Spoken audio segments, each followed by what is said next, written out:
You are now listening to The Forefront Radio, where we discuss history, the Bible, the history of the Israelites, science, and other matters. Bring it out. The history of the blacks, Hispanics, and Native Americans as it relates to the Bible. Who were you prior to slavery? Who were you prior to colonization? These answers and more can be seen and heard as you listen to The Forefront Radio.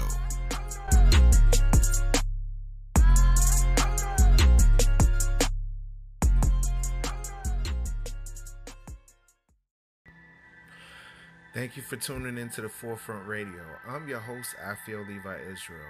Now, if you're interested in helping us promote our brand, please feel free to donate to our Cash App. Our Cash App is $Afiel Levi. That's APHIELLEVI. And that'll go directly to the Forefront Radio so we can produce more incredible shows for you to listen to. Now, if you haven't heard about Anchor, it's the easiest way to make a podcast. Let me explain. It's free. There are creation tools that allow you to record and edit your podcast right from your phone or computer. Anchor will distribute your podcast for you, so it can be heard on Spotify, Apple Podcasts, and many more. You can make money from your podcast with no minimum listenership.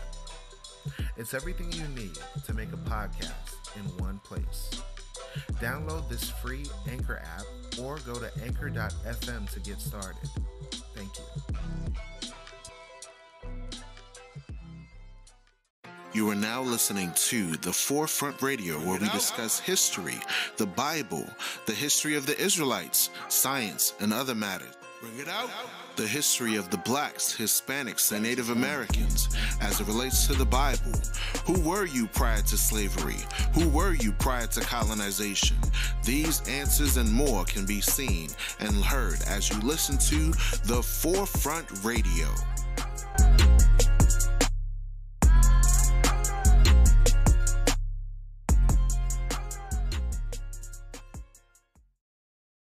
Yeah, man. So I appreciate you, inviting me on your IG and everything.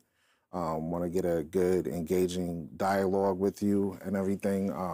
We were talking offline and we were discussing a lot of different things. First I mentioned to you the importance of us in the diaspora to not get too attached. But first, let me introduce myself first. So I'm Levi. It's already that. I'm Levi. I'm the host of The Forefront Radio. We talk about Black history according to the Bible. We talk about, who were you prior to slavery? We invite a lot of different people and a lot of different Black perspectives, So I saw your channel Red Pill Spill a couple of months ago. I know you talk about a lot of various topics, so I decided to hit you up and kind of chop it up about like the prison industrial complex. What else we talked about offline, like 9/11 being like the catalyst for all the crazy stuff we see going on today, and other things. So, go ahead and introduce yourself and everything, and we'll, have it for the podcast. Yeah, podcast on its way. Right now, I've been working busy, so I don't really get time to set my own equipment up. But definitely have that as a vision. So Red Pill Spill, people can call me Red Pill. It's been almost a year since I've done a live. And so you are my first guest in that sabbatical, let's just say. My page has been attacked for the messages that I put out, that I share, the selected topics that I focus on. It has its own consequences. I've been censored heavily, shadow banned, but they did not take this account away. So as long as this platform still exists, I'm still going to be Red Pill spilling the truth. Nice, and that's good to know. Where did you get the concept of Red Pill? Because a lot of times people talk about Red Pill and they think that's something to do with just relationships. Where did you get your particular concept of Red Pill? Yeah, man. Red Pill, it back to Matrix movie.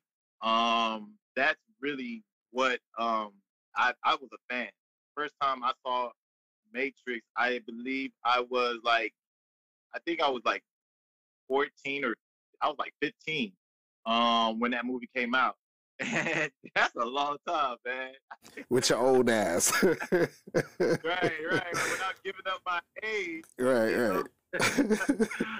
right. But that, yeah, man, I was a fan, and I saw like right through the what do you call it, the cinematics, the action, the CGI. I saw the message, and ever since then, I knew like I'm taking the red pill. Like that's me. I'm gonna take and go down the red pill and go down this rabbit hole. And so I really like it really was around that same time when I started on my conspiracy research. And I was in high school, and the first subject that I really was like that blew me away was Illuminati in music.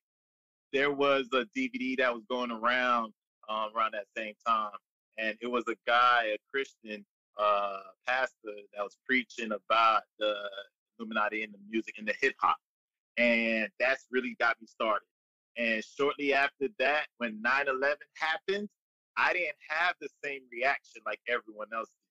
I saw the inside job that the report that the news was reporting as terrorist attack. I saw how it was orchestrated, and it was just the internet was relentless in showing and finding more evidence and more evidence about that.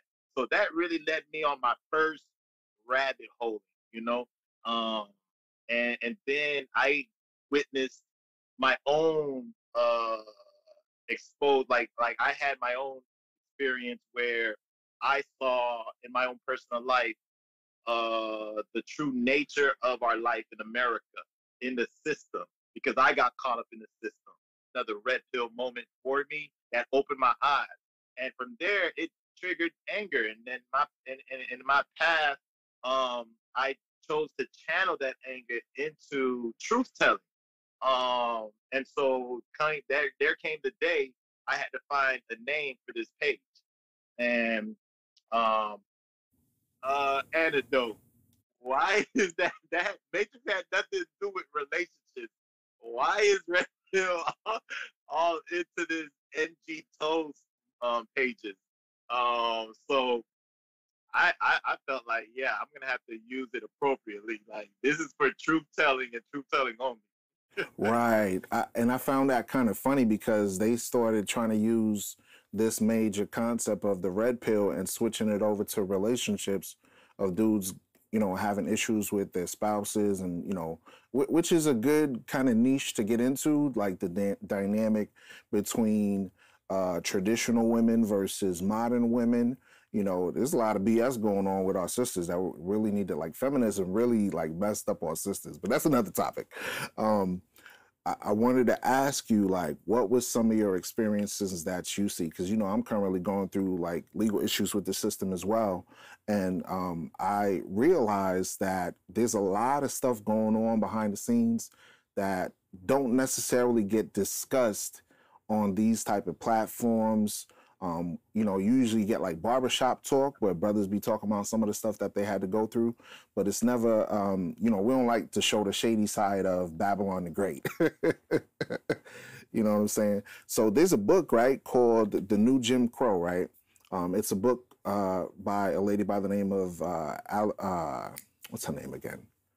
Michelle Alexander, right? And in this book, she talks about how the new Jim Crow is mass incarceration in the age of color blindness, right?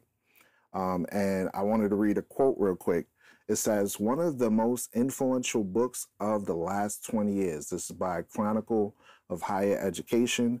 Another quote says, 2 years after Obama's election, Alexander put the entire criminal justice system on trial, exposing racial discrimination from lawmaking to policing to denial of voters' rights for ex-prisoners. This best-selling book struck a spark that would eventually light the fire of all Black people. Then another quote that says, the new Jim Crow transformed forever the way thinkers, activists, and others view the phenomenon of mass incarceration. And that's from the Slate. So what are your thoughts on that as far as like the hidden agenda and how the prison system is now like the new slavery? Man, like that's something. That is something because I like what was that the tagline? They said mass incarceration, age of color blindness. Yes, that's the bottom kind of subtitle, the new Jim Crow, mass incarceration in the age of color blindness. Because it was right around the time President Barack Obama came in, and you had a bunch of Negroes talking about, we free now, we free, we got a black president. Oh, they hopping and jumping and skipping and all that. But then at the same time, you seeing dudes getting gunned down. You know what I'm saying, by the police. You got George Ford, you got Breonna Taylor, you got Mike Brown. To see a young black kid just cooking on the ground after getting killed for 4 hours, dude, that had me like, wait, we gotta wake up. We in the Matrix for real. It's a delusion. We think we in the land of opportunity when they really just messing us up. What are your thoughts on that? Yeah, definitely. Right now, it looks to me that the slavery hasn't really stopped. It might, from the way history was told to us by our ancestors, it was physical slavery. And all I see is they just move, they release the chains and move towards capping the minds. And so to me, what I'm seeing is a mass, well, once you got the mind, all the senses are now deemed useless, right? Once you capture the mind. The mind can make something sour taste sweet. And so you can convince someone that something is not there just by talking in their ear, even though they're looking at it. And so that's where I see now, when I hear color blindness, mass incarceration, I'm thinking of a mental enslavement. I'm thinking of, what do you call it? PsyOps, they call it. The word PsyOps, where it's psychological operations that plagues us today. Back then, when it was physical, you didn't. Back then, there wasn't billboards left and right when you were traveling. There wasn't, when you pick up the phone, advertisements. There wasn't a TV. Not that, TV just came into the scene like in the 50s, 60s. With the TV, single-handedly, a whole nation was captured. There's now departments in colleges that teaches public relations, how to capture people without even entering in their home, how to grab their attention by means of their children, by means of their spouse. How do you capture them through their 9 to 5? So it's just now psychological enslavement.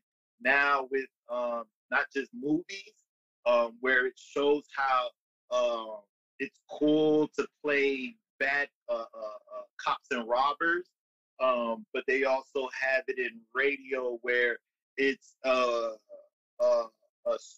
stripe earned when you go through incarceration, when you're in prison, when you did time. Oh, that's going to give you credit. People look to it like, yeah, I'll be the next one to go through that, And so here we are where prison is a cultural thing. And that sets room in this country for prisons to be built in your town.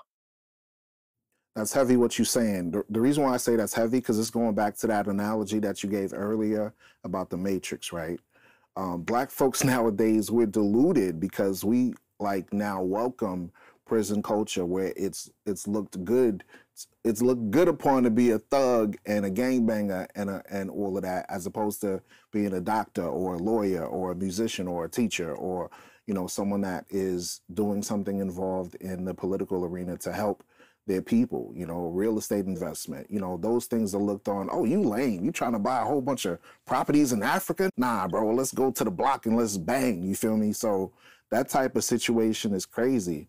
And yeah, it's crazy because a lot of us are trying to deal with all of the his page did get shadow banned. So we had to deal with a lot of the different aspects of that, and using that analogy you used in regards to the Matrix, I found it quite interesting that the place of freedom, right, that we were trying to get to was called Zion. In the Matrix movie, I think it was in like Matrix Resurrections or something like that. In that movie, the place of redemption is called Zion, right? And the ship that was in there was called the Nebuchadnezzar. I don't know if you remember that joint, but the ship was called the Nebuchadnezzar. So I don't know what's going on. It looked like his IG just went offline. Hopefully he could restart it and get back on the conversation. But yeah, you there? There we go. I'm here. There we go. So yeah, I wanted to ask you, using that same analogy of the Matrix, what is it that you see now with the prison industrial complex, with what you've experienced and what other people in our communities have been experienced with, you know, mass incarceration, police harassment, all of that stuff? Yeah, that's a big one. So like, remember, like at the beginning when we're introducing ourselves, I was angry. I got angry when I got ran through the system. I got my share of. I went through my school of being politically re-educated on a lot of things. One of those subjects was political. The prison industrial complex. And that's a word that is used around a lot when talking in you know, activist circles. One thing that I associate with that word is the how this complex, this prison industrial. You hear the word, like we take our time to look at this word, prison industrial complex. Like that's a that's like an established LLC for the kidnapping and holding hostage of people, especially Black people. You know, that's like a business title. And in a business title, they have a model. And what I learned in that time where I was getting politically re-educated was how they do the math and they can determine for a certain city, a certain demographic, how many people they're going to get into to go through their prison doors by the time they graduate from high school, based on what level of education given to that area. If these kids are poor and they give them a poor education, they can determine by percentage how many of those kids will end up in prison for them. And that's how they put in planning where they're going to build their prison. Like that's what came to mind when I heard that word, prison industrial complex. But if there's another definition, I definitely would love for you to share it. You know what I mean? It's definitely, for me, it's a business in the sense of slavery. There's a documentary by Netflix, right? Netflix has a documentary called 13th. Have you ever heard of that documentary? I seen it, didn't watch it. Bro, you gotta watch that thing. You gotta watch that thing. That thing is so heavy because it says that more Black men are in prison than during slavery. Understand the concept of that, right? They locked up more dudes, more, you know, because think about the dynamics of our families today, right? Absentee fathers, da da da. But what contributed to those factors? First, you had let's jump from the 60s, right? 60s, you got civil rights, right? Black folks fighting for freedom, right? Then you got the 70s. They start sprinkling a little bit of white women, sprinkling a little bit of drugs, cocaine, all of that.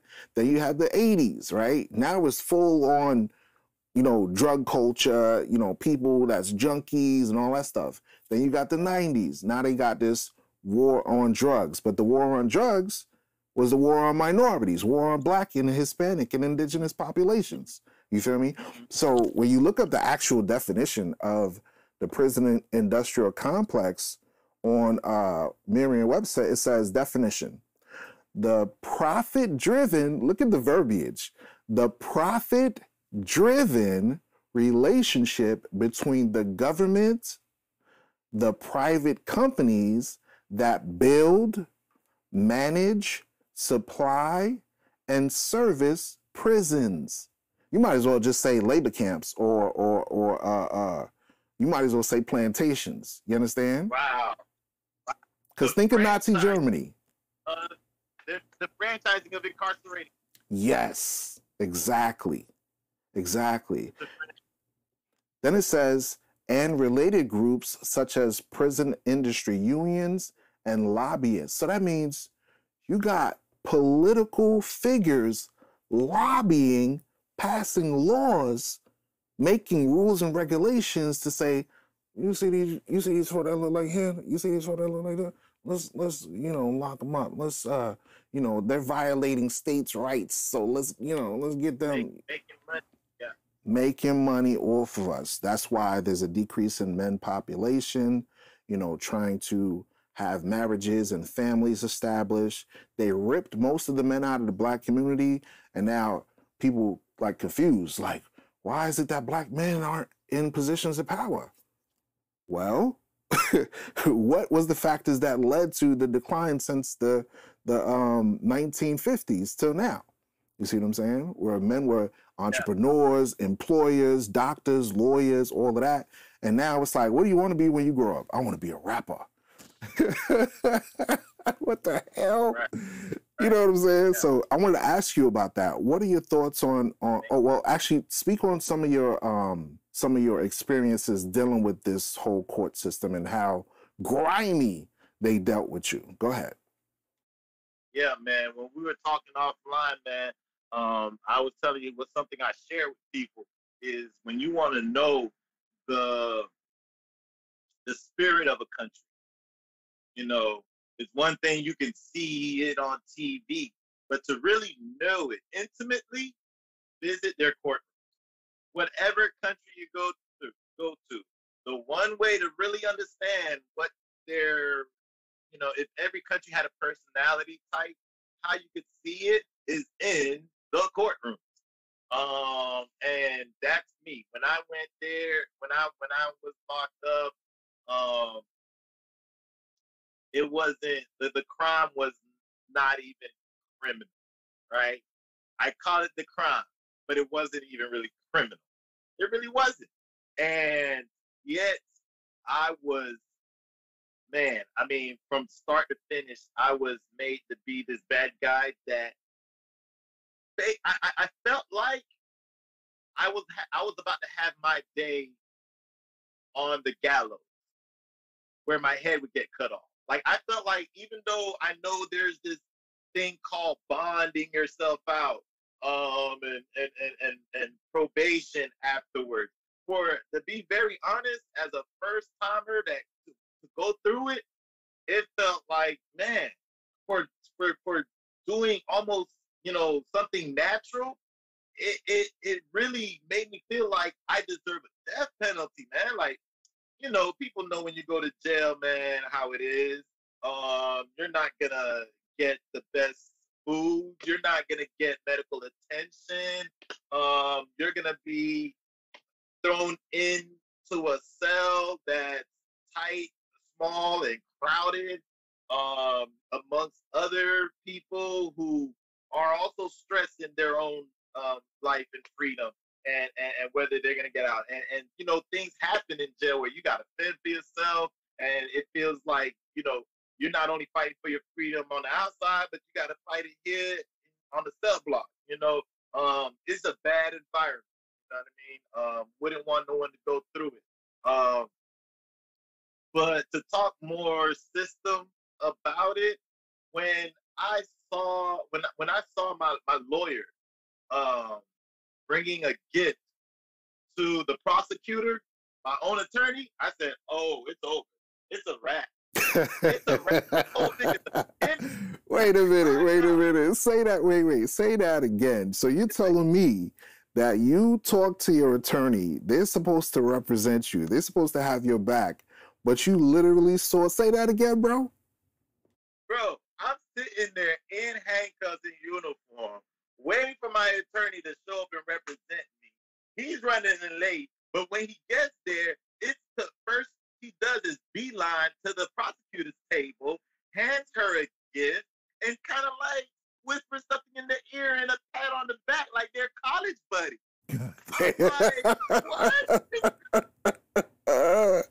So it's like, yo, give me a hug. Yeah, we got this, Negro. What the hell? Damn. It's crazy. Man, look, I mean, it's a business. It's a business, and it's a business about numbers. And so he would probably hand the prosecutor a win just so he can get favors from her somewhere down the line in the future. You know, politics and BS. You know, and that's how I knew, man, this thing is rigged, man. Like, there's one thing where you got an attorney that really represents you. That's one thing. But at the same time, that attorney has the prosecutor is closely in bed with the judge than your attorney can ever be. That prosecutor and the judge actually share the same building that the chambers, their chambers are in. You know what I'm saying? And so you're already at a disadvantage walking into this. I tell people, man, when you grow up, you hear the words, "Oh, in America, you're innocent until proven guilty." That's false, man. You're treated very guilty. And you actually have to prove your innocence. You actually have to put up a good fight, or the prosecutor will have their day with you. They will do it because of numbers. They want to get this amount. They want to reach their quota. So at the end of the day, it's not about your innocence. It's about what they can do, what they can get out of it. Even though you're innocent, there's still something you got. Once you're caught in that web, you still have to pay a price. They need something from you, even if you're innocent. That's why I'm a strong advocate for our people really realizing what's going on in society, because we are yet this day in our captivity, like the scripture says. When you actually read the Bible and find out that this is a Black history book, it says, look, we got into this situation because our ancestors broke that covenant on Mount Sinai, where we have to go to those that don't have our best interests for food, water, clothing, and the want of all things. That's Deuteronomy 28, verse 48. Now think about this for a second, right? During slavery, right, you had to go to them same folks for food, water, clothing, shelter, toilet tissue. You see what I'm saying? Yeah. Now think about the prison system.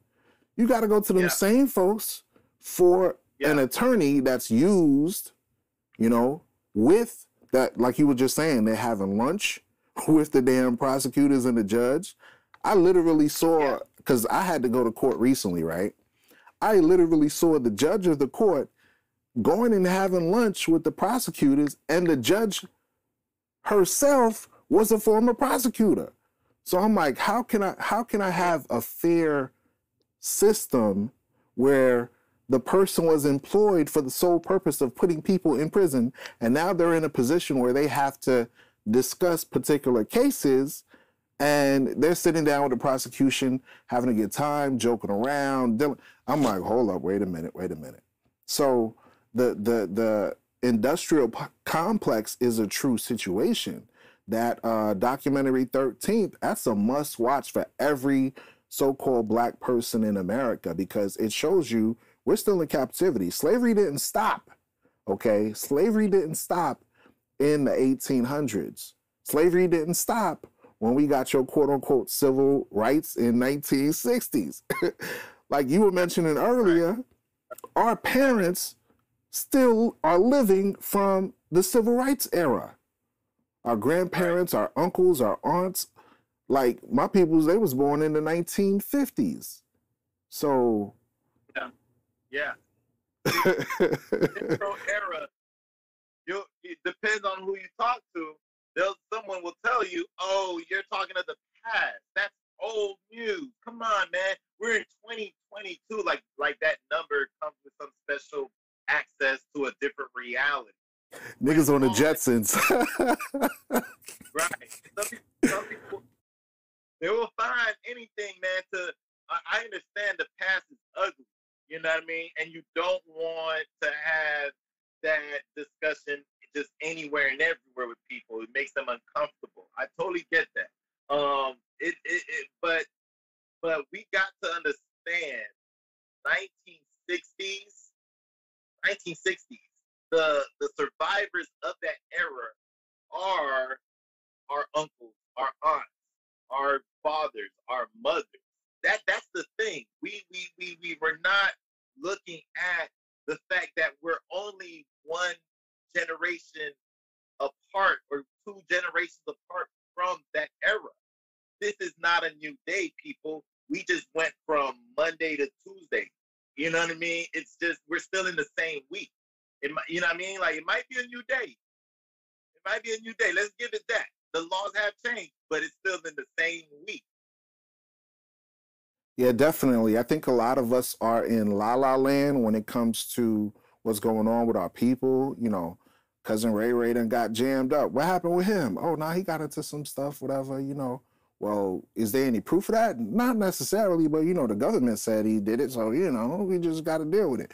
There's no advocates. There's no strong political figures that's going in there and say, get these men out of here. There ain't no military branch where we like, yo, no, you cannot arrest this person and kill this person without a cause. We don't have that. Our only defense, according to my opinion, is the scriptures, following the creator of all things. Because I know this place, Babylon the Great, this is the place that even Malcolm X said is destined to be wiped off the face of the earth. So my thought process now is like, look, I got to get my kids, my family, and convince them to go back to Africa or to the Caribbean islands, just get out of Babylon before ish really hit the fan. You already saw, right? I don't know if you saw recently how the current president right now was like, yo, we about to have a famine. And everybody just like, I'm about to turn up in the club. I'm about to go do. I'm like, yo, did y'all not hear this mofo just said? We about to have a famine. You know what I'm saying? What are your thoughts on that? I saw a movie. So not a movie, but it was a movie trailer. I forget who was in it. He had a co-star, but they're going. Leonardo DiCaprio, I believe, is in this movie trailer where they're supposed to warn the world about a comet that's coming. Yeah, Don't Look Up. That's the name of it. Don't Look Up. And how did everyone react? They was watching their celebrities on America Got Talent and all of that, and loving hip hop and all of that. They was like, I don't hear that. The world coming to an end. Turned down for what? Right.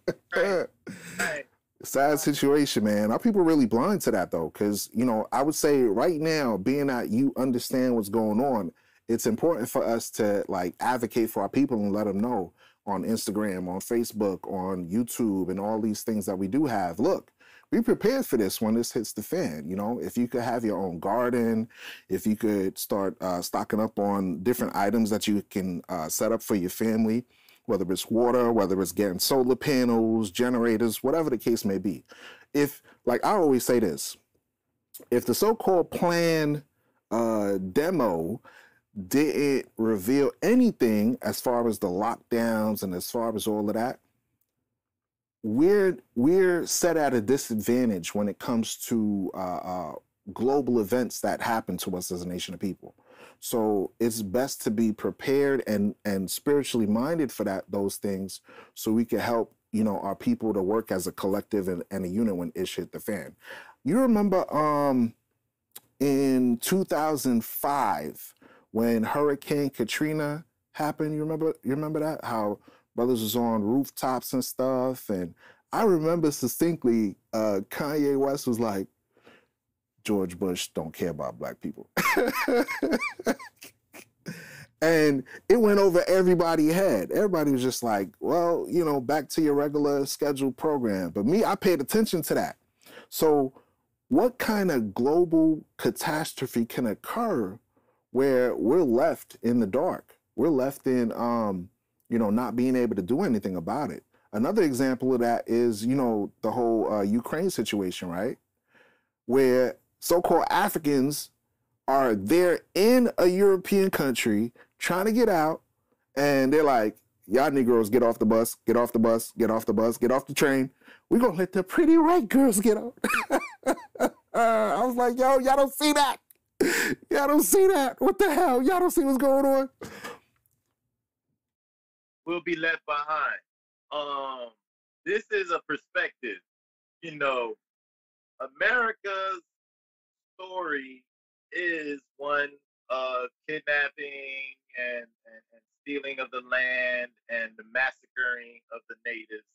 All right. And this is of the youngest countries in the world. This is of the youngest countries in the world. So America has a lot of growing up to do. Europe was already well, you know, consider Europe like the grandparents, you know what I mean, when America was born. You know what I mean? When I say Europe, you know, we got Great Britain, we got France, we got England, we got Greece, Spain, Italy. These countries has history. Our history, this modern day America's history, only goes back to the 1800s. Theirs goes back before Christ. And so America's got a lot of growing up to do. I cannot put faith in the youngest country in the world to get up and turn from its mess and shape up and do right by us. You know what I mean? The government does not, it represents, like Hollywood, only represent a certain class of people, a certain skin color, right? We see when they make Egyptian movies, it's gonna be the white actors who gets those roles. That's for some strange reason, right? Yeah, they the last of the Mohicans, but they the last of the Mohicans, but I'm like, hold on, wait. The Mohicans, when they black, like, hold on, wait, huh? Right, what? Right. So the same way Hollywood is gonna represent with people of their reflection, same the government. America is now considered a melting pot. You know, not even white people here are like Americans. Like there's white people from Ireland, Greenland, Australia, Chinese are here, Samoans are, everybody's here from everywhere, South America, no matter where. So it's a melting pot. However, the government shows 90% white people. All right. So there is no way we're gonna ever experience and I'm speaking this to black people. I'm speaking this to all colored people. There's no way that we could invest hope in people that does not look like you were saying, Levi. It is to put your hope in the countries that look like your own.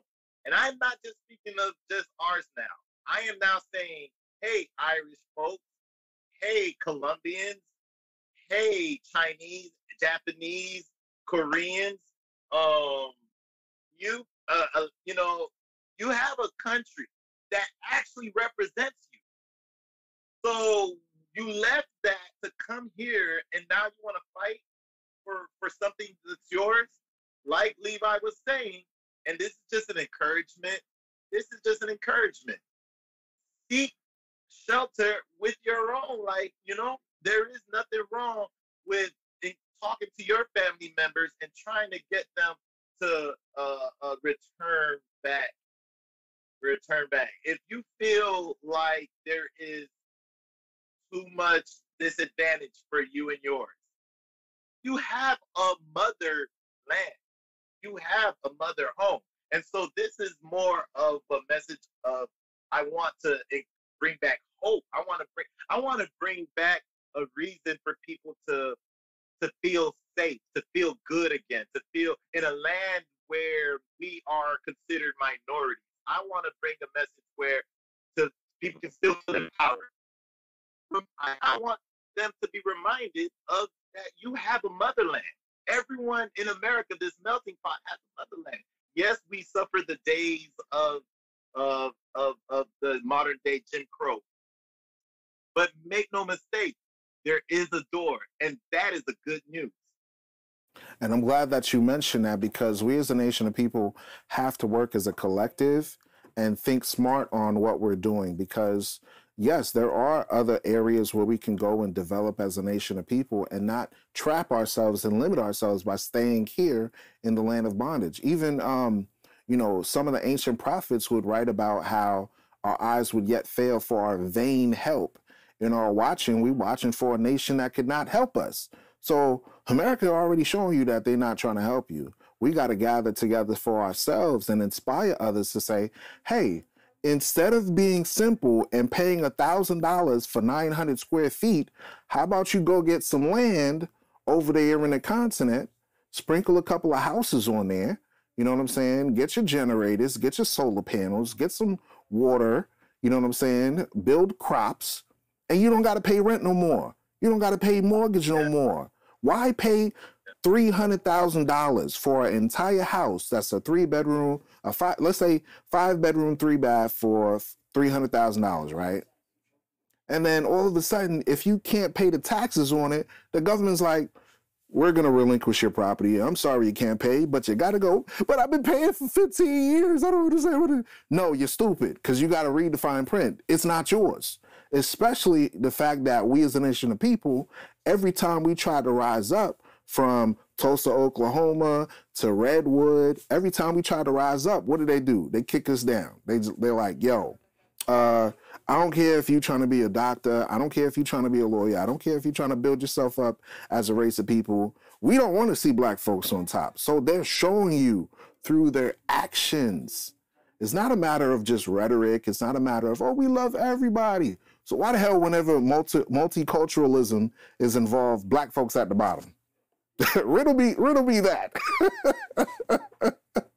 You know what I'm saying? So we was talking offline about it, and I was mentioning, imagine if you had $6,000 and you went to like the Philippines, or you went to like Nigeria or Ghana, and you're like, hold up, I got land, let me build something there, let me set up something and help my people to come back. That would be amazing. Bro, I saw this video, right, where this dude has 5 hotels in Gambia. 5, not 1, not 2, not 3, not 4, 5 hotels in Gambia. And I'm over here like, I'm struggling, paying rent. I got this little apartment here. I'm paying US dollars for this thing. And the amount of money I'm paying is not equating the amount of resources that I can obtain. So imagine if I go back to the motherland and I invest over there and the money there stretches 6 to 7 times, hell yeah, I'm gonna be straight. You know what I'm saying? You find a way to create an online business where you can get US money and then work it overseas, where you could build up their tourism, build up their agriculture, build up their businesses. We got to work together as a unit. What's your thoughts on that? Yeah.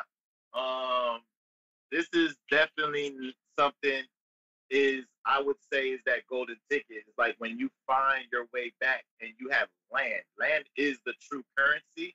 Land is the real gold. And having and owning that, no one can take it away. I mean, there is such thing as theft. So I'm not going to say you can't, unless you know how to protect it with a trust. You got good lawyers. But land is gold. And finding your way to owning that, you are setting yourself up and your children up to inherit that for life. That is real wealth. Guys, like, unfortunately, our life is not one where things are easy access. Okay, we see the opportunities, but accessing it is another situation. Make money. In order to get out, you're gonna have to make money. You're gonna have to find something that you love, that you're passionate about, that you can own something that can give you a sense of ownership, that it's your baby, that you want to grow. With that kind of spirit behind it, you can actually grow and make whatever that thing is successful. Please find that thing that you love, that you're passionate about, that you know you can make money with, because nothing is easy. You know, like I'm saying, the options to get rich is available, but accessing it is another story. There's ups and downs, ups and downs. There's learning curves. So you're gonna have to go through headaches. You're gonna have to go through the mud first. And so when you find something that you love and you're passionate, that drives you, you will be fine with sleeping in your car for a few weeks or a few months, if that's what it takes, you know, just to save instead of paying rent or signing up for these mortgages. Mortgage, the word more, engage, death note. Like that, they put this in our face. More is death note. Like, this is crazy. But you got to pay till you die. Damn. Right. Till you die. You just bought yourself a grave, a fancy grave. All right. Unless are business oriented, because it's important to have a purpose. Find your purpose in something that can reward you back, something that can do so. Because in doing so, you can afford yourself a ticket out of here. And you don't even have to leave this country now. There's land for sale everywhere, but it is way more expensive. But the dollar bill is the currency that is in most demand around the world. So you will do a lot better, and I'm talking to the audience, you will do a lot better with your money overseas. You know, this is just something I'm learning, and this is something that I currently want to see happen in my life, you know. And so I want to pass that same encouraging, that same spirit, that same thought on to those listening now. Find your purpose and monetize on it, because I don't know how you feel, if it's against your code or your religion to be this capitalist, or to be one that wants to get rich. But I think, isn't it a good thing that you want to do it so that you and your family could be better off, that your children and your great grandkids can be well off in the future? Wouldn't that make it a good endeavor? Give it a thought, you know, and talk to family and talk to friends about it. But do not count on everybody joining you, because when it comes time to finding your purpose, that's not something you can share. Like, you know what I mean? If you find your purpose, that's so yours. Please don't wait on others to have one too. You only have one life to live. Keep waiting. You won't be too old to do anything. And that's heavy what you're mentioning, because a lot of us don't realize the importance of having an idea and formulating that idea and setting up a plan.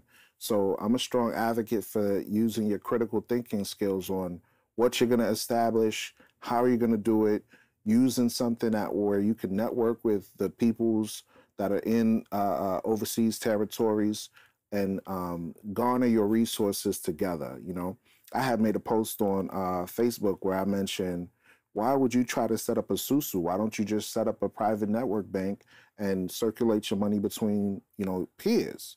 You know what I'm saying? And you have a collective where, you know, in the hood, they call it a susu. You know what I'm saying? They call it a susu. You know, some African folk know what I'm talking about when it's talking about a susu. You know what I'm saying? Those who don't know what that is. So a susu, right, for those that don't know what that is, that's when, let's say you got $100, another person has $100, another person has $100. Let's say 5 people put in $100, $500, right? and they put it in a storage area. And each month they select randomly, right? Or if they want to pick and choose through a list, each month they select who gets that particular monies, right? So that's a way where you can double, triple, quadruple investments quicker.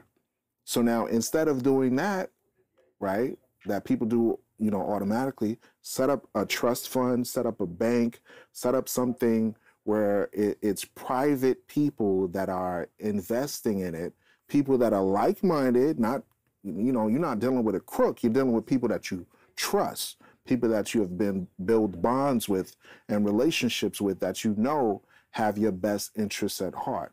These type of things, we have to think on another level, And you mentioned something that struck me in my mind. There's a saying that goes, it's a wise proverb. It says, a wise man will build an inheritance for his children's children. So now think about that for a second. Hold up. Not only if I go to Africa or if I go to Haiti or Dominican Republic or Jamaica and set up a business or property or money front for my people, right? It's not going to just impact me. It's going to impact my kids and my kids' kids and my kids' kids' kids' kids' kids and my kids' kids for 1,000 generations, right? It becomes their birthright. It becomes their birthright. Exactly. So we don't have that here in America, because think about all the black businesses, right, that were established since the 1900s. And then all of a sudden, white folks came up in there and just like scattered it out. Okay. So, stop putting your eyes here.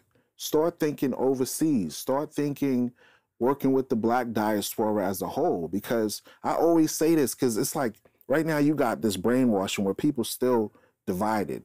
Oh, I'm a foundational black American. Or I'm ADOS. Or I'm a black immigrant. Like, when the police come and gun you down, they don't give a damn about your religion. They don't give a damn about your color. They say, this is a black person. They're like, oh no, I'm not going to hurt you because you're from Ghana. No, they don't give a damn. Like, I heard a story recently that I was talking to a fellow podcaster about, right? Where this black dude, I mentioned it to you offline. He was from the black diaspora, right? A black immigrant coming from Africa, trying to set himself up over here, right? He got into a situation with the officers, right? Where the police officer body slammed him on the ground, sat on his back, pulled out his pistol and shot him in the back of the head, right? And all the people were like, hold up, wait a minute, wait, this ain't right. But guess what? They're like, oh, we got the toxicology report. The dude was under influence. So, the police was right and justified. And I don't give a damn about none of that toxicology shit. I saw on video a person sitting on a person's back and shooting them execution style. So that tells me no matter what laws they have in place about not killing people, not having having fair and equitable, not just equality, but equitable situations, that don't apply when it comes to us. So what is the point of staying here?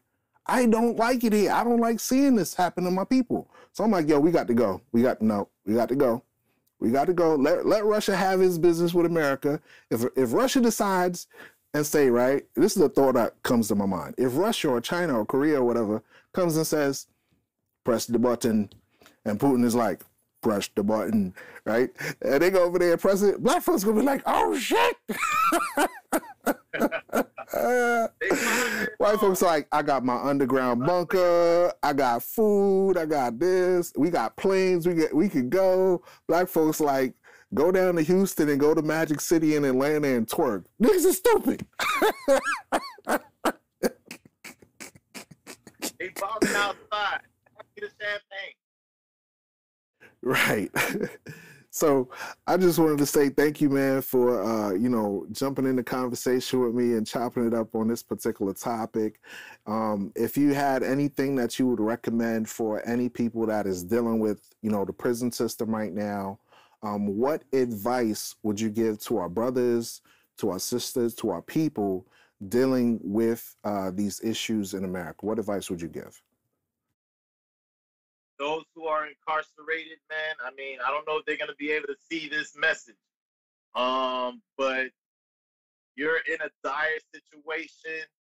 I just want to I would love that they find encouragement, that they find purpose still within themselves to use that solitude to build or to educate, to get yourself into some books or to study law. It's still not too late. If there is a due date, where when you get released, like make sure that when you get out, that you get out with a blueprint in your back pocket. You got a game plan now to do something for yourself, because you now see for you that this system does not have your best interest in mind. The streets does not have your best interest in mind. These jobs could care less about your life and your health. And so when you get out, there is nothing better than to do for self. Work for yourself. Be your own boss. I would encourage them to find you something, get educated, learn something, a trade or anything. For everyone, I would leave everyone with this message that please, let's all come out of Babylon. Find love, find happiness in your life if you don't already have it. Because again, this is one life to live. We shouldn't have to let the devil win with it. Like, they can win in the streets, but let them not win in our hearts, in our soul, in our mind. When we find love, we are now investing our soul, our hearts into another person that we trust. That now it's like your safe that comes with the combination lock. Find love, man. Anchor yourself with someone that you love. Find a partner. Build this life together with a partner. And fix your credit. Like, fix your credit. There we go. Get it up there so that when you go for that house, you're not putting no money down out of your pocket. When you go for that car, it's not money coming out of your pocket. Look, you can use that credit to get you into wealth building. And it can also be used, like you can also open a business line, get into opening, what do you call it again? EIN. You get an EIN number when you open a business line. And that is now a line of credit. Use it. Start making smart purchases in things that can build you wealth. Be business minded. Be business oriented with every move you make, because it's man. This life is one life to live, man, and find your purpose. Maybe that could be yours. Appreciate you giving that advice, and I appreciate you inviting me to the platform.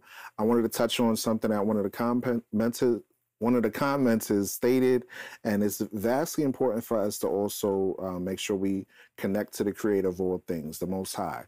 Make sure that we know who we are as a nation of people.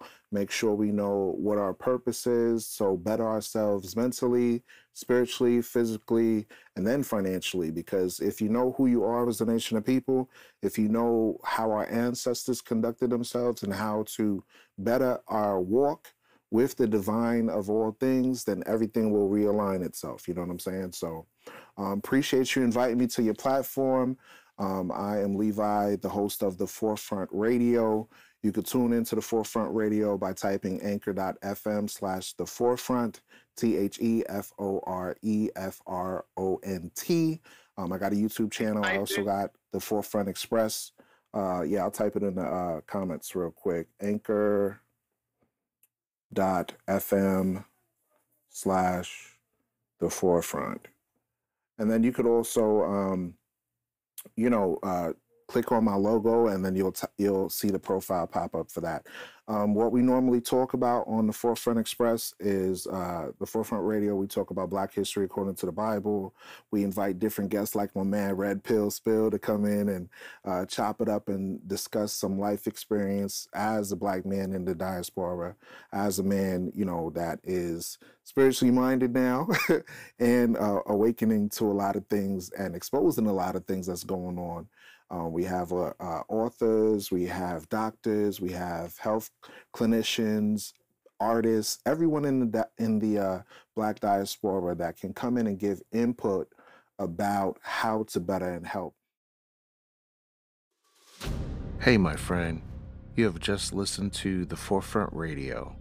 Please leave your comment and input about the show, what you like about the show, as well as any general feedback on ways to improve.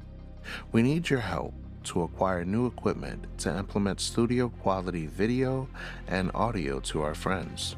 Contribute as little as $4.99. It's only worth a cup of coffee. Then we can produce documentaries, more episodes, and great info for the diaspora. Go to Cash App and enter APHIEL LEVI to donate to the Forefront Radio to cover our advertising costs and reach more people. Catch our next episode on YouTube, Facebook, Spotify, Anchor.fm/The Forefront. Always remember, the truth shall liberate the mind. Peace to the heirs of promise and the heritage of the scattered 12 tribes.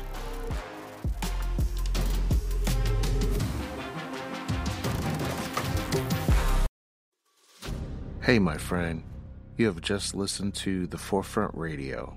Please leave your comment and input about the show, what you like about the show, as well as any general feedback on ways to improve.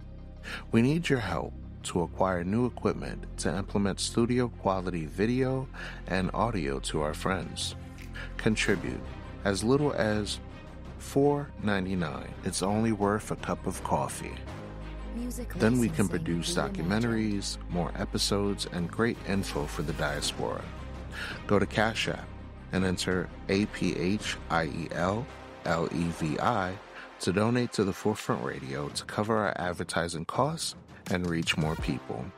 Catch our next episode on YouTube, Facebook, Spotify, Anchor.fm/The Forefront. Always remember, the truth shall liberate the mind. Peace to the heirs of promise and the heritage of the scattered 12 tribes.